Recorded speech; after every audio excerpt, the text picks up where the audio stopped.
Hi guys, welcome back to my channel. I'm Natalie. I've been sitting looking at my bookshelf, and I've realised like there's so many books that I look at and I'm like, I'd love to read that again. Like there's so much books that I just wish I could read for the first time over again. So I'm gonna go through all of those, like reasons why, what I loved about it, why I feel like that. Most of these I read in like 2021, but I still feel like I remember the book so much that I just can't bring myself to read it again yet. Maybe closer to the end of this year or next year I will, but I can't wait to the day that I like forget about it so I can reread it. One of the books I would love to read again is The Honeymooners by Christina Lauren. And at first, like, I didn't feel like I really liked the book, but now when I think back to it, like I do, like this is definitely coming with me when I go to Jamaica, because it's holiday vibes and it's just nice to read like a book where they're on holiday while you're on holiday. But overall, like I did find this book really funny. Like I really did keep laughing whilst reading the book. In this book, like I don't know, but I don't know if Christina and Lauren, like, did they not feel a bit bad like for Olive, like let up on her, because there was so much bad things just constantly happening to her. And like it was funny on the fact of like, rah, like she just doesn't catch a break, like it's just one thing after the next. However, obviously like her falling in love is sweet. It's that whole fake dating trope, which I find a fake dating trope really fun, so I probably enjoyed this book more than what I realised at the time. But I know reading it like a second time around that I will actually love it, especially being on holiday. I read it when it was in winter, so maybe I was just like a bit sad that I wasn't on holiday and maybe not like it. But yeah, like, I did actually enjoy the writing. I did think like the descriptions were really good. While they was in Hawaii, I think they was in. Yeah, while they was in Hawaii and like when I was watching the sunset, I felt like the description was really nice. So The Honeymooners actually makes it on this list. I'm even surprised, but I'm not surprised. Okay, so next is this one I absolutely love.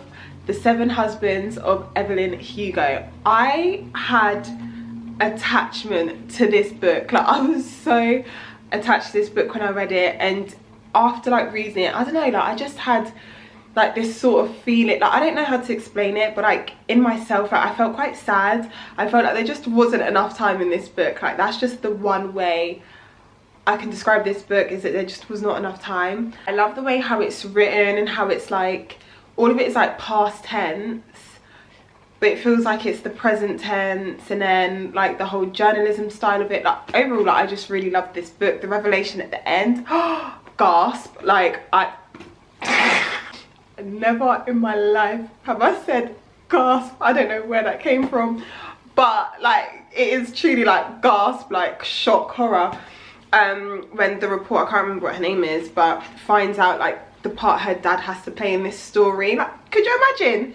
I really recommend this book. I love it, and it just goes back to like in the 1900s, like Hollywood era and stuff, like the come up and being in there. It touches on like LGBTQ stuff in there as well, like just a lot of like issues and stuff and problems that like you'd find in the real world, but showing it from like a point of view from back then. And I just loved the book, but there may be trigger warnings in there, so look that up before you read it, because I can't remember them all, but I know this book was good. So another book I wish I could read again is Book Lovers by Emily Henry, and this was just like a nice cutesy book. One thing that I love about it is that it acknowledges the cliches in a romance book, and I don't know, like when a romance book acknowledges the cliches, I don't know, I just love that. Like I really do. I think something about it is just humorous to me. But this is with Nora and Charlie, and they're like rivals because they're both in publishing. She's like a city girl through and through, like likes being in the city, not like city girl like less scam and stuff like that, but but she's like a city girl through and through, and then Charlie comes from like this small town. She's there with her sister to relax, and he's there. They end up like working together. Obviously a love blossoms between them, and then they have like the common goal of wanting to keep like a bookshop open, like a failing bookshop. Like, how typical and cliche is this romance book? I love it, but I love that it acknowledges a cliche romance book and still follows through with that. Overall, I thought this book was really cute, really nice, and I'd actually read it again. It was just like a nice easy breezy read that was enjoyable the whole time.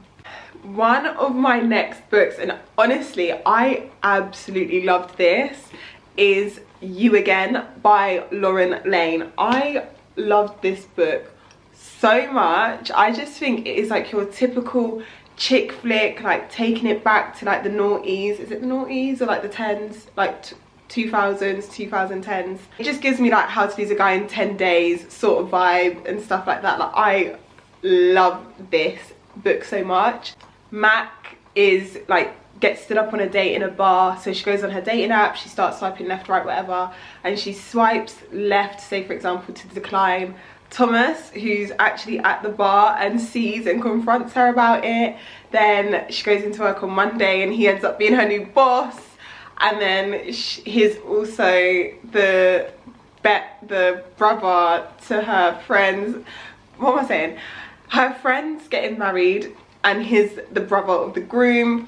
So like they're just always in close proximity to each other, like no matter what, and you see like their love blossom. It's so cute, like just a cute little enemies to lovers and stuff. But honestly, like if you want anything that feels like a chick flick, this is your book. Like this is your book. If this was in a film, I know it'd be one of my favorites. Like it's just a vibe.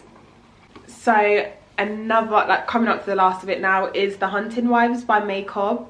And I really enjoyed this thriller. I feel like it was like thriller slash romance, but it wasn't heavy romance. It was like little like seduction here and there and stuff like that, like little aspects of it, but nothing crazy. I feel like one thing, romance books, I probably need like a long time in between reading it because they are so cliche, but a thriller, I feel like I don't need as much time because I do actually kind of forget bits that happen in the book just because it's, you know, it's a thriller. Like yeah, so this one I feel like I could actually probably reread again like in a couple of months.